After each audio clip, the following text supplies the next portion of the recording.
So let's talk about what do we know from a data standpoint, right? We know that the three most common injuries in from most injured to least injured, number one is shoulder, number two is elbow, number three is wrist hand. All right. Now, what I love about doing this study was, people be like, well, I tripped in the river and I got cut and I was infected and I almost lost my leg. And I'm like, yeah, dude, I appreciate you. That does not help the study. That is not like mineable data that I can actually do something with, but I appreciate you taking the time to do the study. And when we look at that research, just under 50% is shoulder. And we know that the shoulder, the elbow, and even the wrist, when we look at pitching and overhead throwing motion, it's all connected. So for me, I'm always big at going from center out.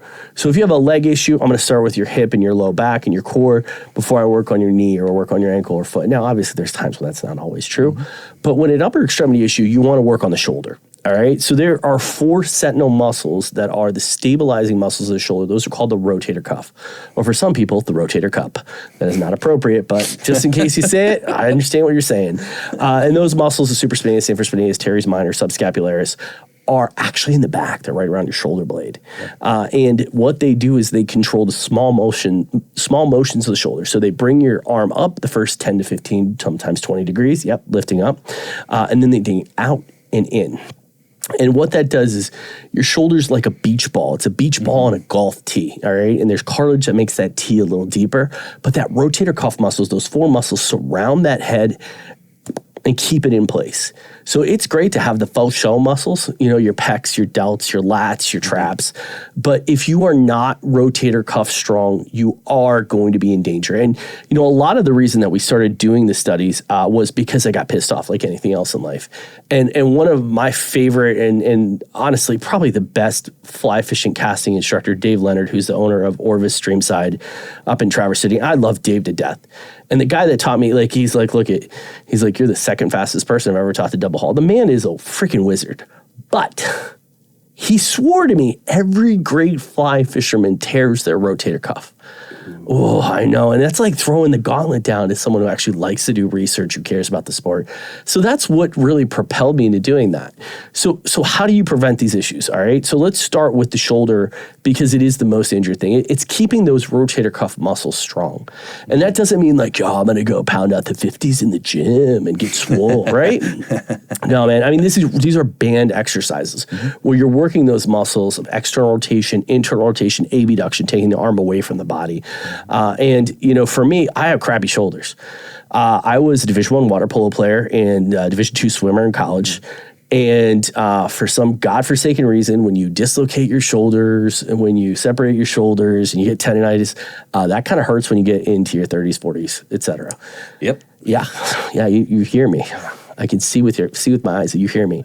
And the only way to keep yourself out of trouble is to do the work. Get out there, do your shoulder work. This is such a nerd move, but there's times when I might be stuck in the office a little bit too much, and I've got a rubber band on the door to do my shoulder exercises because I know for me, that is my least stable site in my body and where I need to do the most work. So keeping rotator cuff strong, number 1. Number 2, injury, elbow. An angler's elbow is typically what we call medial epicondylitis. So what that is, it's not a disorder of the elbow. And this is what drives me bonkers. Everyone's like, Doc, I got an elbow problem. I'm like, yo, let me tell you what's wrong with you. It's an issue where your wrist is stuck in flexion. So if you don't take care of the wrist, stop the wrist from bending down, you're going to keep pulling where that muscle starts at the elbow. It is no different than tennis elbow because one of the biggest things that I see in practice is that people don't realize you have to stop the wrist from moving, particularly at night. So slapping a wrist brace on to give it rest at night because we tend to sleep like this or like this is so important.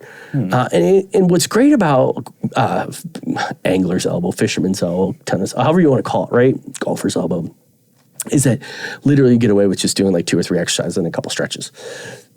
It's an easy fix. And the other thing too, so when you said, he's like, yeah, I notice I'm having some elbow pain when I cast, it's too much wrist action. I can tell you now, I'm not even seeing your cast, but having done cast dissection, for lack of a better word, you just are probably getting just a little bit too much wrist action on your forward cast. The way that I learned how to get rid of it was I have 2 daughters, grab a hairband, I put the hairband at the butt end of the rod and then around my wrist. It literally won't let you do this. And what's interesting about fly casting, there's a bunch of different ways to do it. The best way that I've had it described to me is that you're not throwing the rod. I mean, that just feels wrong too. It's almost like a punch. You know? That makes sense, yeah. Yeah, and I think, if I ever punched like that, I'd probably lose a fight. But I mean, just understanding basic mechanics, and I think, one of the benefits for me is that I didn't learn how to fly fish first. I learned how to properly fly cast first. I tried to fly fish. I failed.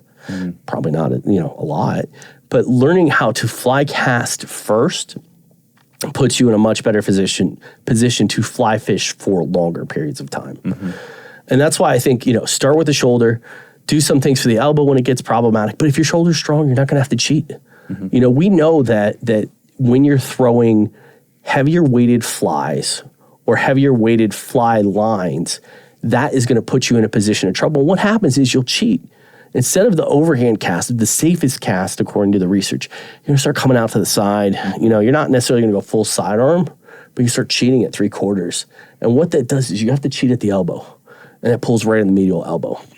So, I mean, I know that's a grossly scientific way to kind of approach the science of fly fishing and the medical side of fly fishing. But at the end of the day, 2 things come out of it. Number 1, shoulder strong. Number 2, your elbow's related to your wrist. Number 3, if you're using your wrist, stop using your wrist. I feel like that's easy, but it's way harder.